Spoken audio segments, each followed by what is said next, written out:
22 अप्रैल 2025 को जम्मू कश्मीर के पहलगांव में हुए आतंकवादी हमले के बाद भारत ने जो जवाब दिया वह न सिर्फ सैन्य कार्रवाई थी बल्कि रणनीतिक सोच, तकनीकी आत्मनिर्भरता और नई विदेश नीति की ताकत का ऐलान भी था।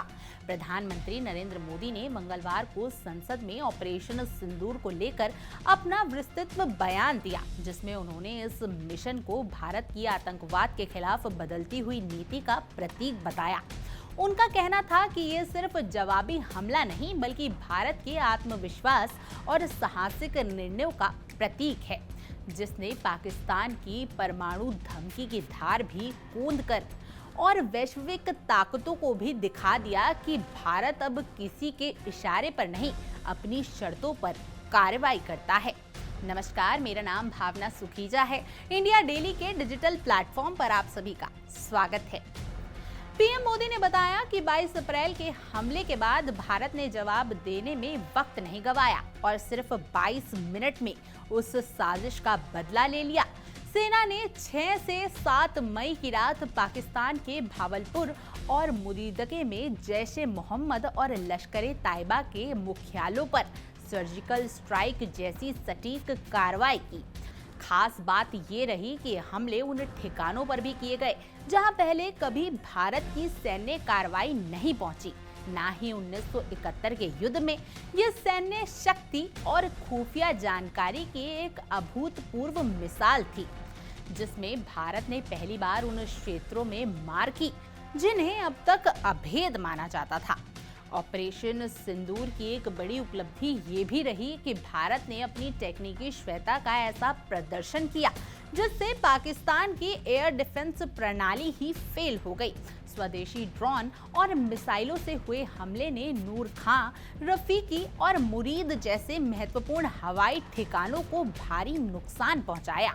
पीएम मोदी ने इसे आत्मनिर्भरता भारत की सैन्य ताकत का प्रमाण बताते हुए कहा कि ये सफलता भारत के स्वदेशी रक्षा उत्पादन और तीनों सेनाओं के तालमेल का नतीजा है, जिसे बीते एक दशक में दृढ़ किया गया है। भारत अब आयातित हथियारों पर निर्भर नहीं बल्कि अपनी तकनीकी से हमला करता है और दुश्मन को चौंका देता है। इस पूरे ऑपरेशन का सबसे बड़ा रणनीतिक संदेश पाकिस्तान को उसकी पुरानी नीति परमाणु ब्लैकमेल को लेकर मिला है।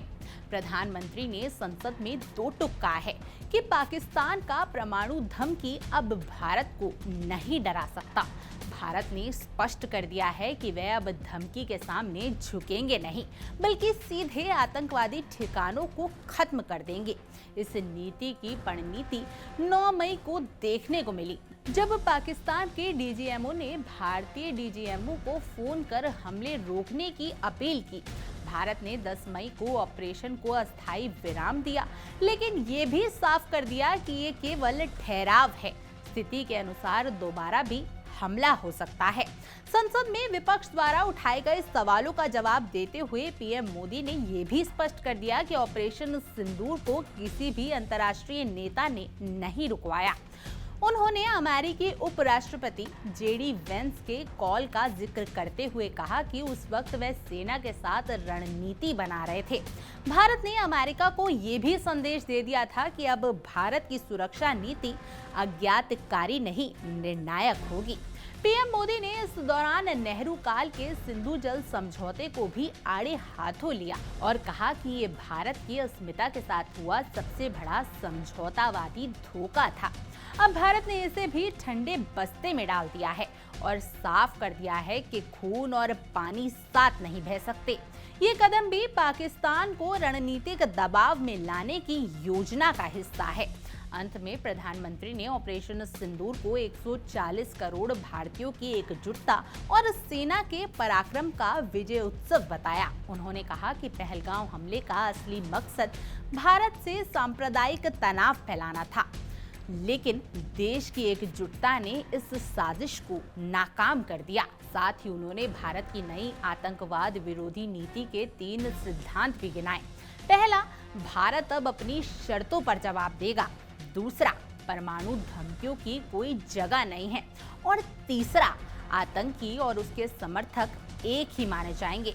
ऑपरेशन सिंदूर ने ये स्पष्ट कर दिया कि भारत अब आतंकवाद पर सिर्फ प्रतिक्रिया नहीं देगा, बल्कि उसे जड़ से खत्म करने की रणनीति बनाएगा, अपनी टेक्निकों से, अपने हथियारों से और अपने नियमों से। Bureau report, India daily.